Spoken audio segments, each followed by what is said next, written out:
So every time I look at it, it's a constant reminder that what you can do, that it just stares at you like saying, you were a kid who was just running 160 and you went and did a 500K. Sometimes you need that constant reassurance. So, but no one really cares about any medal, because finishing that race by itself is like a huge achievement. But then, I've done 80 some ultra marathons in a period of like 3 years. I don't compete now as much as I was doing, but then I kind of burnt out. The training regimen, all the nutrition, all the times you're just out there while working a full-time job. So my weekly mileage would be anywhere from 120 to 150 kilometers a week. That's what you have to do to condition your body to run competitively all these 100 miles, which means a lot of time. I just was feeling so sorry for my girlfriend at that time. Or she never got to see me. I was just working all the time, or I'll be running all the time. But that's what it takes to achieve all these dreams. Dreams means a lot of sacrifices, letting go. But like I said, why? That is the most important part.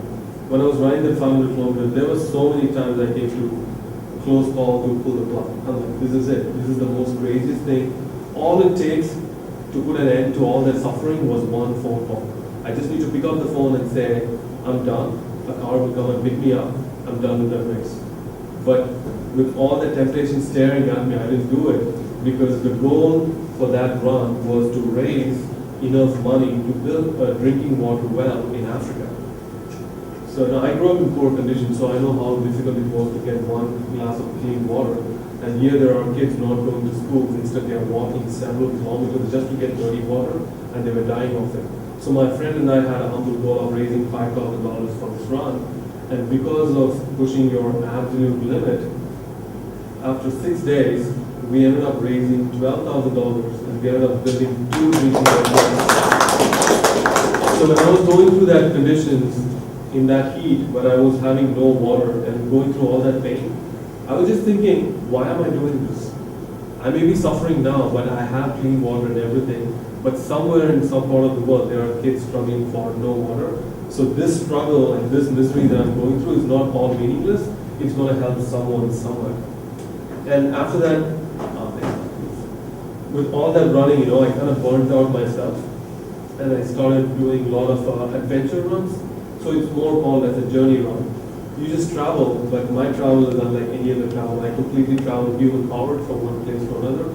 In the last 3 years, I've been to 14 countries in 4 continents, and I've never been in one place for more than 3 months in the last 3 years. So I've always been on the move. So that was in New Zealand, and I ran around the world doing a lot of adventure runs. So after 500 kilometers, what next? What am I going to do? So an opportunity came and I moved to New Zealand, and I wanted to do something really big. So here's going to come a trivia question for you once more.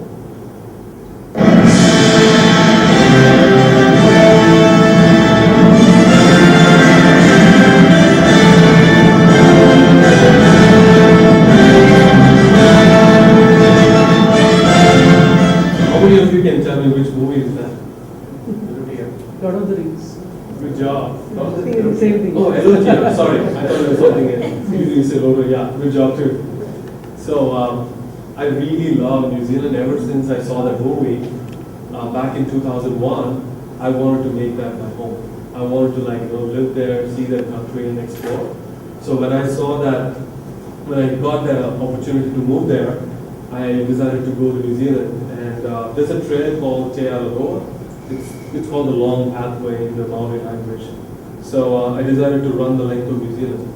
So that was about 3,054 kilometers, all the way from Cape Reinga, which is like the Kashmir of India, to Bluff, which is like a Kanyakumari, all the way. And people always ask me, there's an island, there's a river section, there's a big ocean between the 2 islands, what did you do? So I'm like, I had like Jesus strength, so I can run through the water. I just read the Bible for a while and I could run the water. That didn't happen. I took the ferry and went back. But I stood at the ferry again time and time again. That counts for something. Again, it's like this.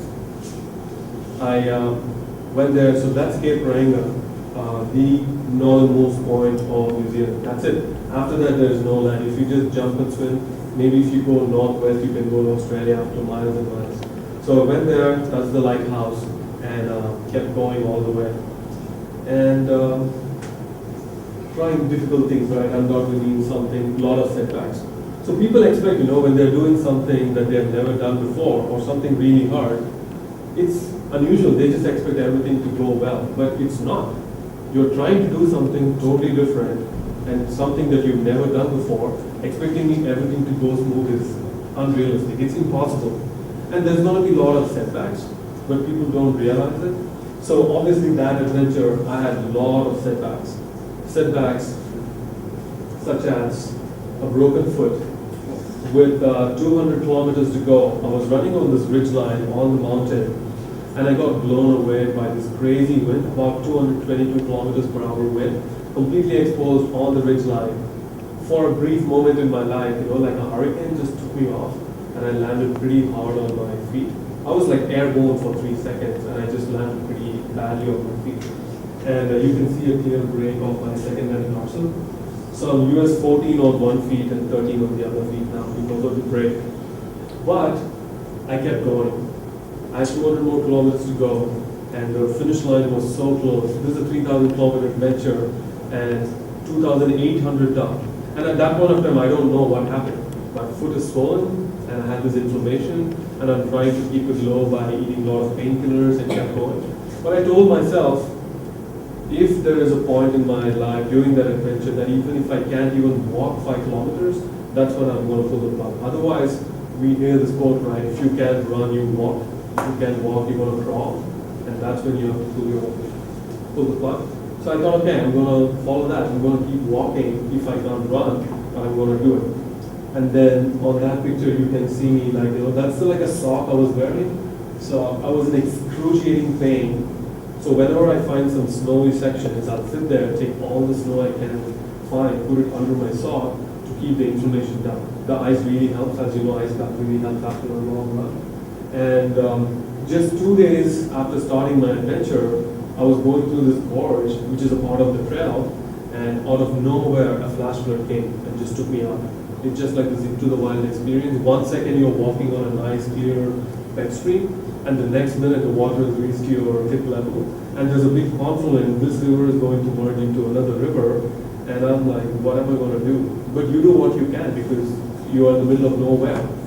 And I never thought a day would come like that. I unbuckled all my backpack, so that's the first thing you do when you're backpacking somewhere. You unbuckle everything in case if you get stuck, you can let go of the backpack. But also the backpack has enough buoyancy because of your sleeping bag and everything. So I unbuckled everything, took my passport and my journal. It's a waterproof journal. I'm like, my parents didn't know that I was doing this run. They thought I'm in New Zealand looking for a job. I didn't want to worry them. No parent is going to sit in peace knowing that your kid is running 3,000 kilometers in the middle of nowhere. So I didn't tell them. And a thought just crossed my head. What if something goes bad? And I'm a fighter. I'm going to do whatever it takes to survive. But also the other part of the brain was calm and very rational. So I took my note and I wrote the note saying where I am, how far I am into the run. And that's the first thing I wrote. I said Mom, Dad, I'm sorry, I love you. Just in case. Right? I mean, I live to tell the story and they have never seen this. They never had to see that. But all I'm saying is, when you attempt something really crazy and really big, setbacks will happen. That's when you have to be resilient and fight back. When life keeps throwing punches at your face, either you can take those hits and fall down, or you just get up and keep fighting. So live to tell the story. But again, you can ask me, okay, for the 314 mile, your why was water. What about the why for this one? What was the why for going through this misery, right? When I was in Nepal training for this run, I was in Kathmandu when that was my last day. I was going to fly to Bombay and then to New Zealand. When this guy was walking around, he looked like a father holding 2 daughters in his hand, and he was walking in the street. He just came close to me and he thought I was a tourist for some reason. And he just said, which one of these do you want? I'm like, excuse me, what are you talking about? Aren't these your daughters?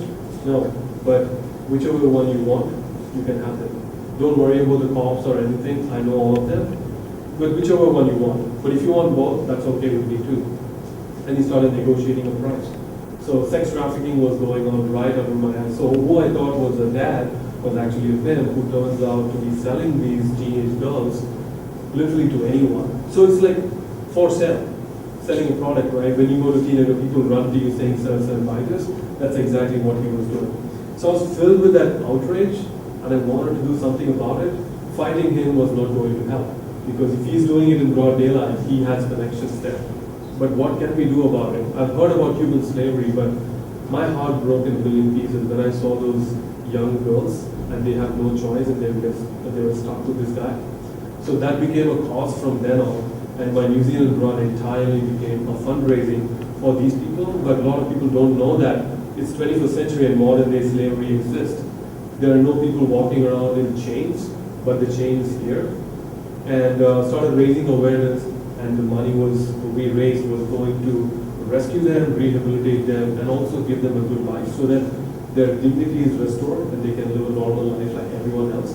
So that adventure, towards the end, we ended up raising about $8,000. And for a guy who just went to New Zealand, raised a lot of awareness, and that also got me a nomination for the Outdoor Hero of the Year. Looks like you have to do crazy things to do this. But I really pushed my limits. A lot of people do that trail walking, the Te Aroa, but I did the entire thing in sandals, in winter conditions. So that's what pushing your limits, people started noticing. And my why inspired people to ask me why. Why are you doing this? A lot of people are wearing boots and running. Why are you wearing these sandals and running it? And it gave me an opportunity. When you ask me why are you doing it, you want to know what's going on. You have the curiosity. So I sit there and explain what was going on in Nepal and why we are doing what we're doing. While I was running, people were just pumping all that money, and the money went for a really good cause. So to explain a little bit, so what happened, it took me 87 days, 21 hours, 28 minutes, and 56 seconds to run that 3,054 kilometers. I remember it to the second because every second of that mattered to me.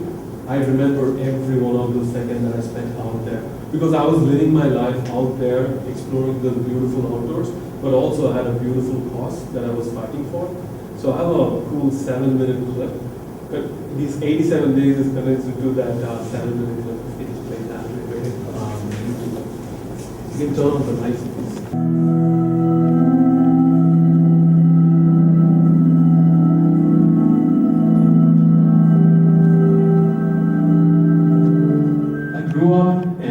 Southern state called Tamil Nadu, Chennai, India.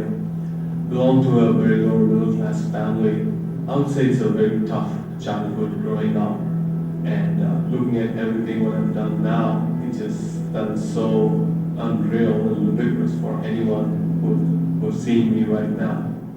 After working for 11 years in the IT industry and as a consultant for some of the best companies in the world, adventure is who I am, and I wanted to explore it on a longer period of time besides just the weekends.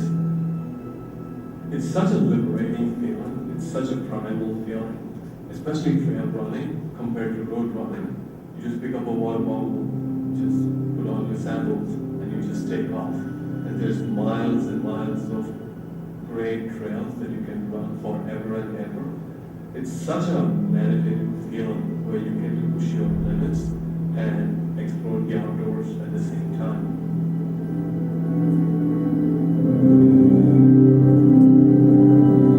And when the opportunity presented itself that I have to go to New Zealand, I thought, why not? Let's just take the big leap of faith, take a chance, and see what's out there.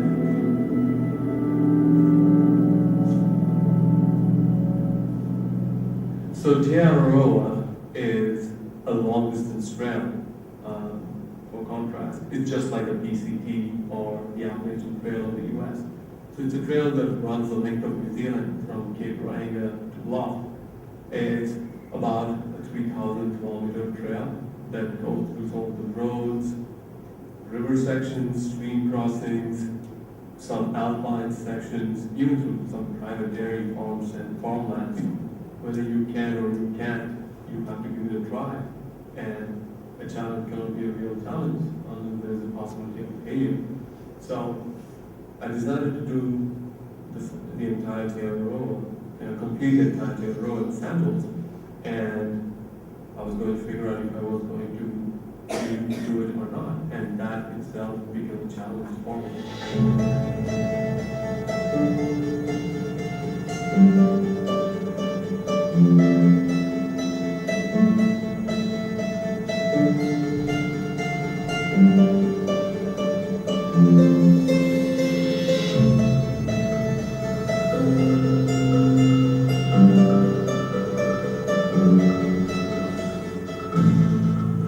When you do something like tail row or any long distance hike, and you wake up this hot or looking at this beautiful snow-capped mountain from your tent, make some coffee, pack up your bags, and go for 20, 30 miles for that day, and enjoy the experience along the way in terms of meeting new people, enjoying the stunning scenery along the way, and that was just very simple. By the end of the day, you throw your backpack, eat some good bread and peanut butter, build a fire, read a book, and go to sleep. And I was enjoying that simple life. I'm a minimalist at heart, and it helps me to cover more ground and not having to carry a lot of weight. So I was trying to keep my gear to less than 15 kilograms. The most important gear was going for the sandals. And for Terra, the terrain being so varied, I wanted one piece of gear that it could just fit the entire terrain. And the biggest reason was, since it's involving a lot of river walks and stream crossings and beach walks, I was just scared of blisters. And I wanted my feet to be out there free and breathing without any kind of sock or having them confined in a space that would cause them blisters.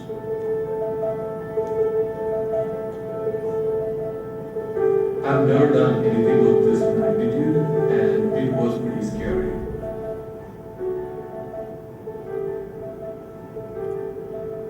Since my parents didn't know that I was doing Terra Roa Trail, I wrote a note for them saying, "Mom, Dad, I'm sorry and I love you."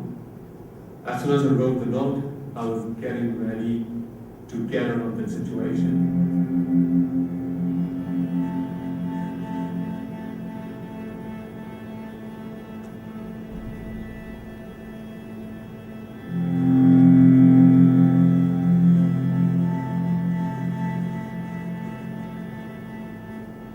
Sitting with that stranger in the cafe, sharing stories and life experiences was one of the most rewarding times that I've ever had, and I never thought being disconnected would be so happy, and it was a liberating feeling.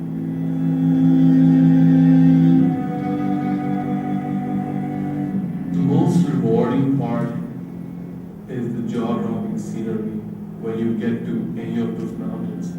Once you scramble through those rocks and roots and mud, once you get to that summit, some of the spectacular scenery that you see in the movie Lord of the Rings, you get to see in real life. And the other most rewarding thing by the end of the day is seeing those beautiful huts nestled in the middle of these mountains. That's when I let out my loudest "yeah boy" and run towards that hut, knowing that you have a nice place to rest for the night and get ready for the next day.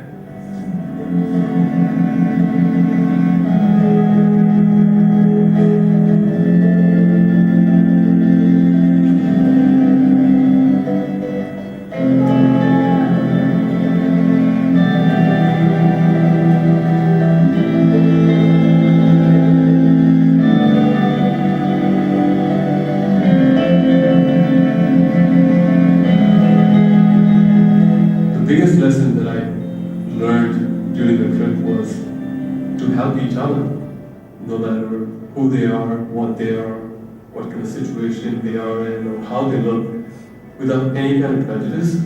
Just take care of one another. That's the biggest lesson I learned.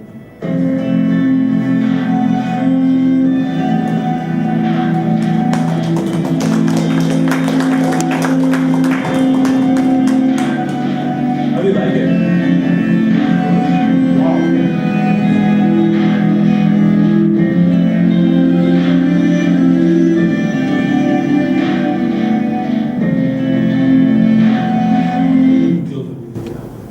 So, yeah, making that video just made me look great. You know, one of the scenes where I was beating my feet and putting in a plastic bag.